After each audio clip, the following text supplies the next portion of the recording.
goats stand at the center of Yom Kippur. Identical, indistinguishable twins. One enters the Holy of Holies, the other is sent into the wilderness. We tend to read this as ritual, but Don Isaac Abarbanel didn't. And this week, I'm reading him for the first time in Lisbon, walking the streets where he once lived, in a country that would soon force him into exile.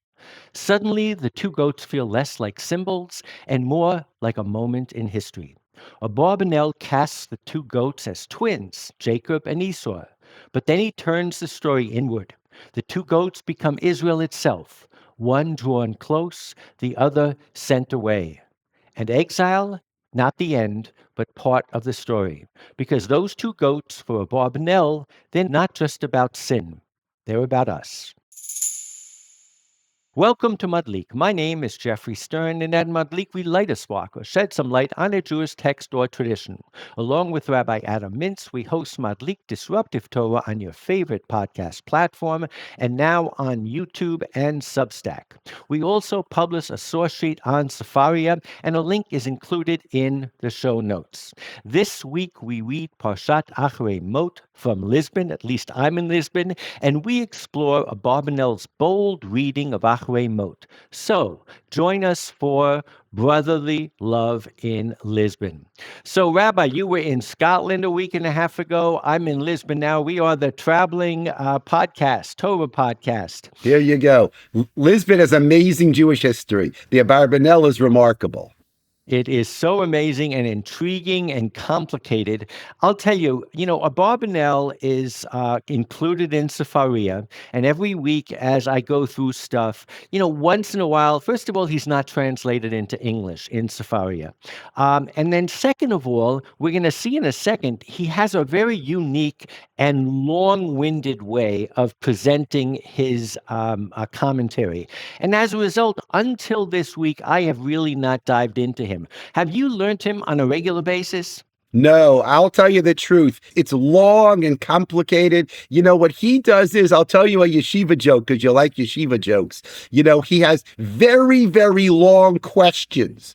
They used to say that you're not allowed to read Abarbanel on Shabbos afternoon because the problem is you read all his questions, but the questions are so long that you fall asleep and you're left with all the questions, but you don't get any answers. So that's the kind of the feel you get from Abarbanel. I was going to say that sometimes the Abarbanel seems as long as the Galut itself, as the exile. It is very long, but this is what it takes. You have to go to Lisbon to get this opportunity excuse. So I want to go a little bit into his history. The first thing that I'm going to say is we are going to refer to him as Abarbanel, but I learned in my research that this week that most scholars believe his name was Abrabanel, as in Abraham. I'm going to go with the street and call him Abarbanel. But anyway, the other fascinating thing is, and I'd love to know your take on this, he's not called Rabbi Isaac ben Yehuda Abarbanel. He's called Don Isaac Abarbanel. And I would say that makes him also kind of unique amongst the commentators that we read every week, that whether he was a rabbi or not, he certainly was not referred to as a rabbi. He was referred to as a Don. He was a politician. He was an important person in the government in Spain before the expulsion. And he was part of the group that were expelled on July 31st, 1492. So I think what we're going to find is, at least in Portugal, what I'm learning is you can't really ever distinguish between religion, culture, politics, power, economics, and that's his story. So he was a statesman, a philosopher, and yes, a biblical exegete.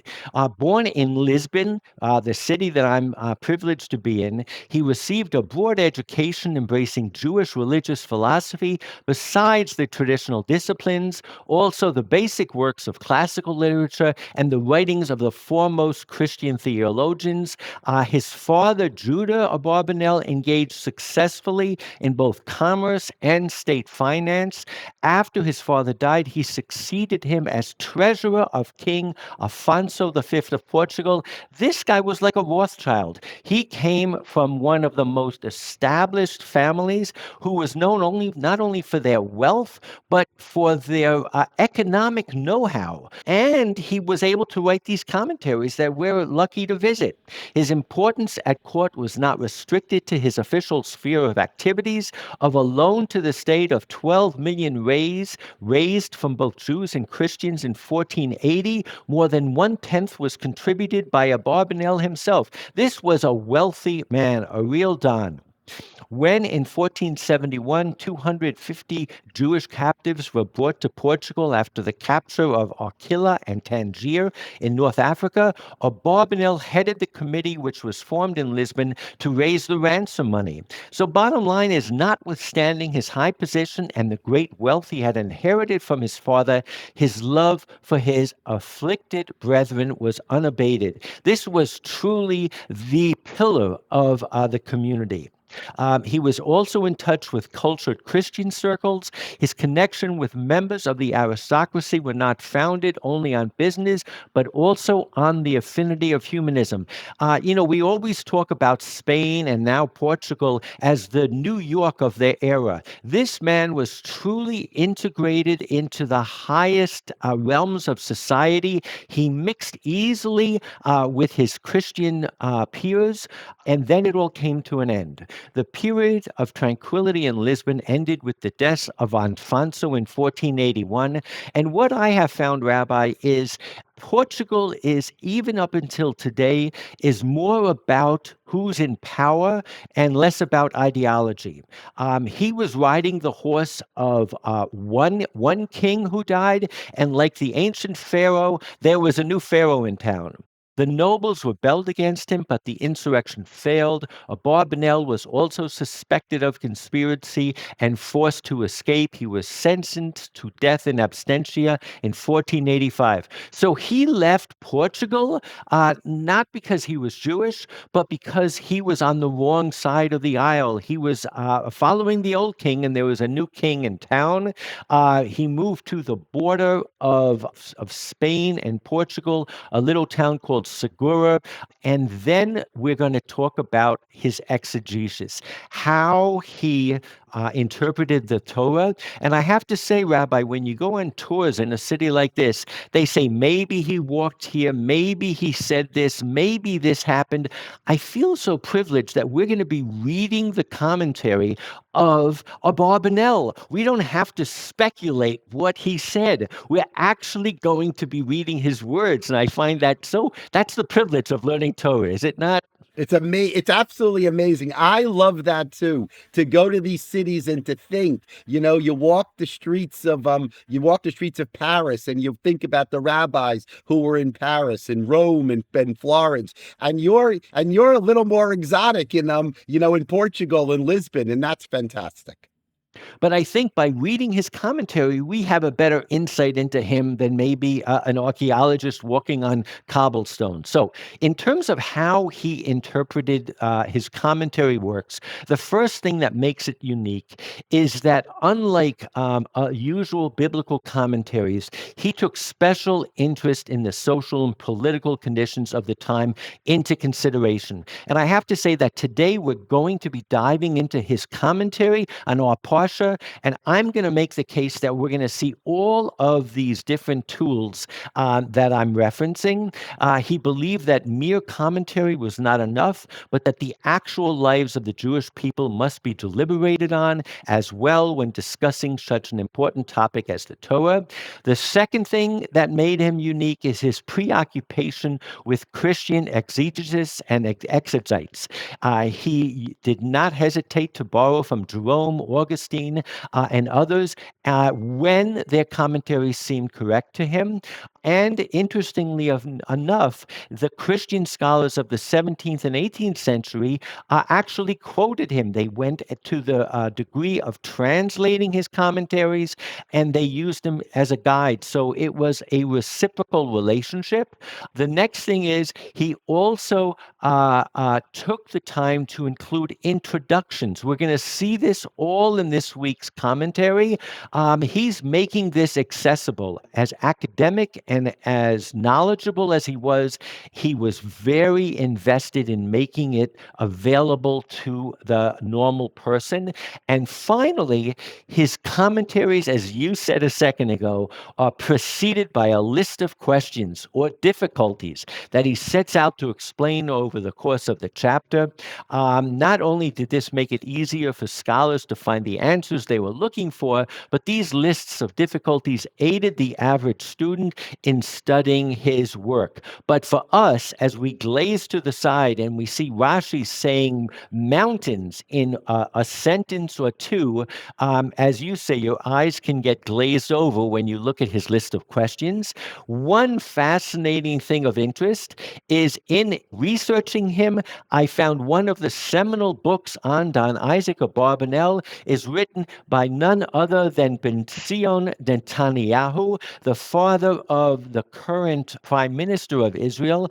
I am traveling on this trip with my friend Andy Boaz, who went to Cornell. When I brought this up over dinner, he said he took a course from Ben-Zion Netanyahu at Cornell. It wasn't on the Abarbanel, it was on Zionism, but this was a scholar who was very passionate, very opinionated. Maybe he believed his way was the only way, but again, fascinating that here we have a prime minister whose father was a scholar in Spanish Jewry, Portuguese Jewry, and also Abarbanel. That's amazing. Yeah, but seeing Netanyahu, that's funny. So it all comes around back to Lisbon. There we go. So here we are. We're studying a Parsha. We're in Leviticus 16, and in verse 7, and this is the core of the Yom Kippur ritual, I guess. It says the Kohen, Aaron, is to take 2 hairy goats. This is the way Everett Fox translates for Lokach et Shnei ha-Seirim. The word for hair is Sa'ar. So his translation emphasizes the fact that you take 2 hairy goats. That's funny, by the way. You could just say that Seirim means goats because goats have hair, but he thinks there's special kinds of goats, which is hairy goats. Okay, great. And we're gonna get to the connection in a second. Right. So he says he is to take 2 hairy goats and stand them before the presence of God at the entrance of the tent of appointment. Aaron is to place upon the 2 hairy goats lots, 1 lot for God and 1 lot for Azazel. So as Everett Fox says, the identification of this name, Azazel, has been a subject of debate for centuries.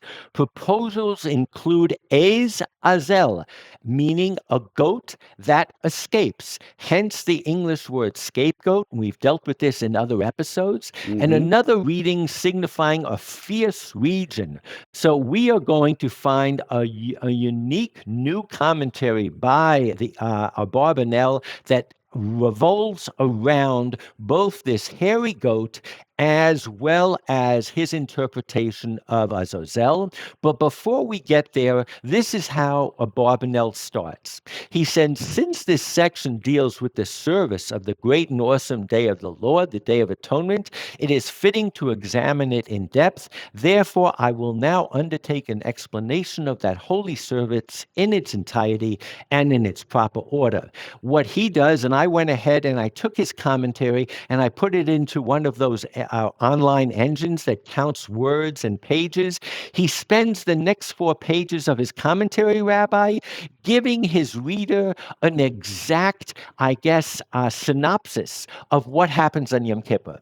And so this is kind of getting at what I was saying in the introduction in terms of how he approached the Torah differently. He felt that he had to bring it to light. He had to make it into a narrative. He says, I am going to tell you all of this as in the tractate Yoma, all of this by way of exposition and narrative. I think only Abarbanel does this, and I think it speaks to his feeling that he has to make this meaningful and understandable to his readership. Okay, I mean, that's fantastic. And again, his strength is his weakness, right? So the fact that he writes at such length is what makes him amazing, and also is the reason, like you said, that you and I are a little afraid to tackle Abarbanel. Perfect. And now, a word from our sponsor. If there's one thing we value at Matlik Podcast, it's reading texts and talking about them. That's why I'm excited to share something I created called Voice Gift Play. It fits in the palm of your hand like a remote control and clips onto any book. It's inspired by those old school museum audio guides, but this is personal. Voice Gift Play stores up to 10 hours of audio across 999 numbered recordings. You simply enter a number to record a comment, memory, or explanation, and enter the same number to play it back. It's perfect for B'nai Mitzvah practicing their laning, capturing Grandpa's favorite tune, or recording Chad Gad Yar in a voice that matters. Go to voice.gift. That's www.voice.gift and use code MADLIK for 15% off. Thanks. And now back to our podcast.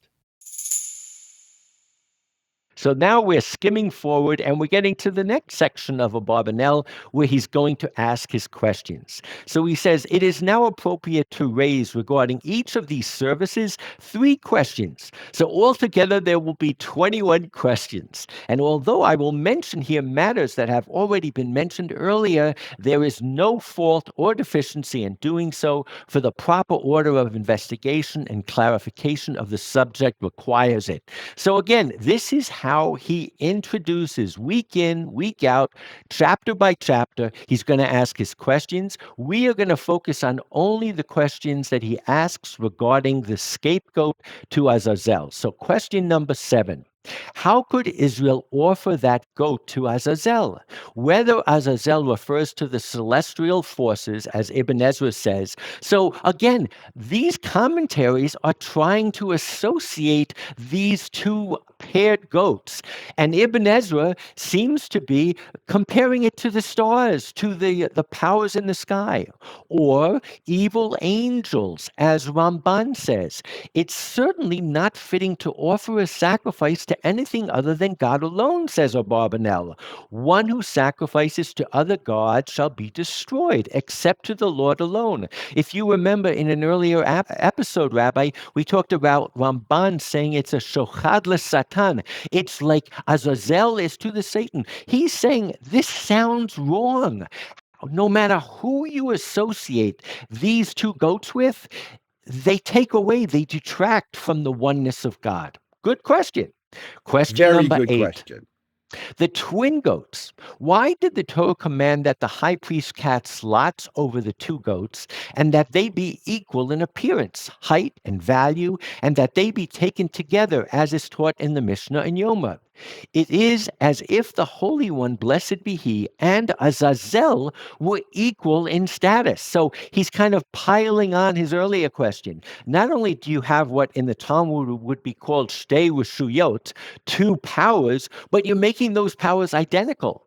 And therefore their offerings must be equal and determined by lot without preference. Would it not have been sufficient to designate 1 goat verbally to Azazel without casting lots, without requiring such equality? Something quite astonishing. So it's both the fact that they have to be equal and this thing of chance, Rabbi, that you're just rolling the dice. And finally, question number 9. Why does the high priest confess the sins of Israel over the scapegoat and not over the goat whose blood is brought into the Holy of Holies, just as he confesses it over his own bull? So here we have, remember, the Cohen puts his hands on that scapegoat and confesses the sin of the Jewish people on the scapegoat. You would expect that the goat that is going to God, that would be like all the other sacrifices that are brought in the Mishkan or the temple, upon which he gives his declaration of confession. So I think, Rabbi, you'll agree that these are questions. Anybody can start a Devar Torah with questions. We're not going to lose any great sleep over them. I think the key is going to be where he's taking us. And the fact that he's kind of bringing us, and let's assume that we're a typical Portuguese Jews, he's bringing us into the study hall. He's asking these questions, and now he's going to give us his thought process. And this becomes fascinating. This is fascinating, and it's great. And again, you're sitting there in Lisbon, so where you are is the study hall, the Lisbon, the Portuguese study hall of the Abarbanel. So take it away from the study hall. Great. So he goes to the trouble of giving us his Hava Amina. His first explanation, he says, the two goats represent the two famous twins of the Torah, Jacob and Esau. As for the goat for Azazel, my view is that these two goats symbolize Esau and Jacob, who were both brothers, children of one man and one woman, twins born at the same hour. Remez la Esau v'Yaakov shoyu shneim achim b'nei ish echad v'isha achat te'umim noldim b'sha achat. They were born at the same hour. Therefore, the goats were to be equal in every respect, and their taking was together, as the Mishnah teaches. They were goats because Esau was by nature hairy. Rabbi, now you know why I emphasize the hairy He part. plays on that. That's important. As it says, behold, Esau, my brother, is a hairy man. And the matter of the lots was that both were equal in nature and status. But the providence of God and his compassion, Jacob was set apart for the Lord's inheritance and portion, while Esau was distanced from the servants and love is his maker. As the prophet Malachi says, I have loved you, says the Lord, yet you say, in what have you loved us? Was not Esau Jacob's brother, says the Lord, yet I loved Jacob, and Esau I hated.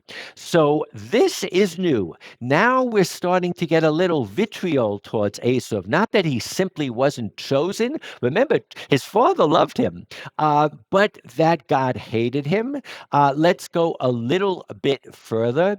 He says, and the goat of Azazel, which symbolized Esau, he is Edom. Rabbi, you and I both know what Edom stands for. Right. It is Rome. It is Christianity. It's Christianity. Now we're And remember, talking. the Christians are the enemy to Abarbanel because they were responsible for the expulsion from Spain in 1492.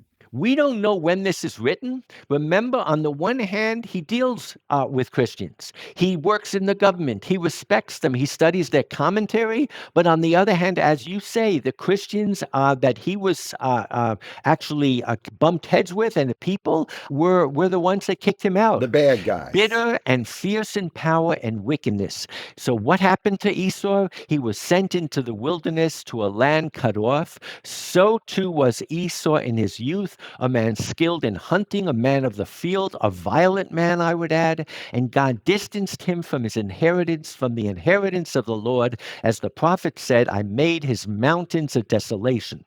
And our sages in their wisdom already alluded to this symbolism in Bereshit Rabbah, where they said, the goat shall bear upon it. This is Esau. All their iniquities, the iniquities of the innocent one, Tom, as it says, Jacob was a wholesome man, Ish Tom. So anyone reading this in the 14th century knows exactly what Abarbanel is talking about. If I said in the introduction that one of his ways of studying the Torah was to make it relevant, Rabbi, this all of a sudden becomes very relevant.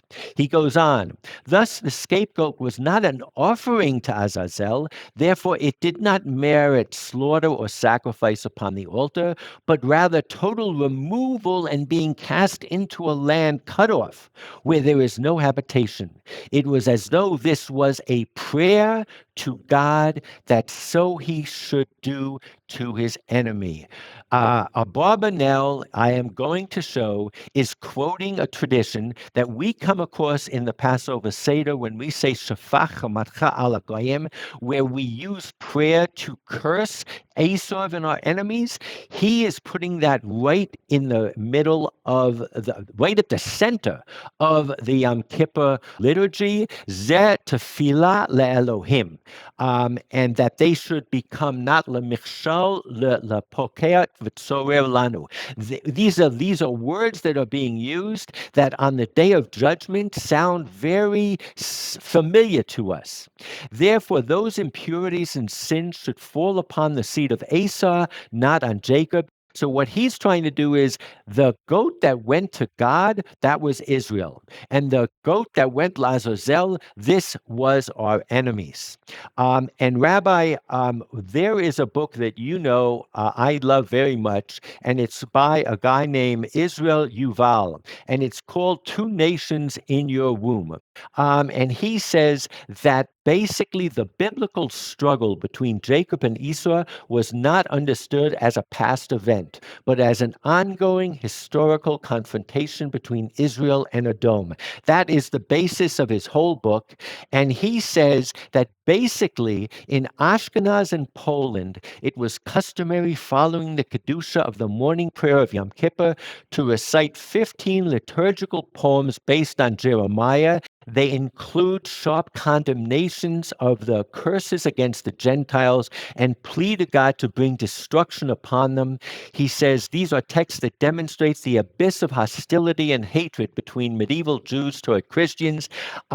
This was a strong tradition. It uses verbs such as swallow them, shoot them, loop them off, make them bleed, crush them, strike them, curse them, ban them, destroy them.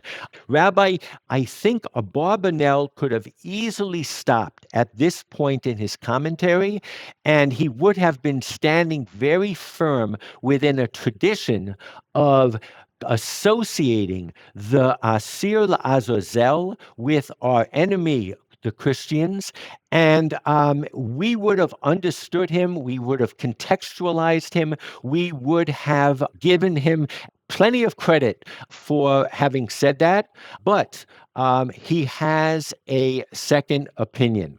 And the second opinion is fascinating because it is, in his mind, the truth. And so what he says is as follows. He said, but the interpretation that seems most correct to me in this matter is that the two goats symbolize the congregation of Israel as a whole, but under two different conditions. When they are good and upright, walking after the Lord their God and cleaving to him, they are for the Lord. Their fat parts and inward parts, which, as I explained, symbolize their inward thoughts, are offered upon the altar of God, and their blood is brought within the veil and sprinkled upon and before the ark cover. All this symbolizes cleaving to God, and that they will merit the life of the world to come and to be tachat kanfei Shekhinah. So now let's get to the second goat. But if Israel is evil and sinful toward the Lord and does not keep his charge and the honor of his sanctuary, then its lot and portion is to be for Azazel. That is, to be distanced from the blessed God and his holy ones, and to become a fierce people going into exile before an oppressor. So now remember, we said the word Az can mean goat, but it can also mean fierce and strong. And he says there's a part of Israel, if they don't believe, they don't keep the laws, they're going to be exiled, but they're going to be fierce. And they are going to be distanced from the blessed God and his holy ones, and to become a fierce people going into exile before an oppressor. For Azazel is a compound name of two words, Az and Azal, meaning this people will go away and be sent off from its land because of its fierce-faced people. Rabbi, he's saying that the Sir Azazel represents us in the Golah, us in exile, us in Portugal. Its punishment in this world will be that it is dragged from land and distance from the delight of the righteous and from the radiance of the divine presence. All this is included in the name Azazel. The fierce one shall go away to shame and everlasting disgrace.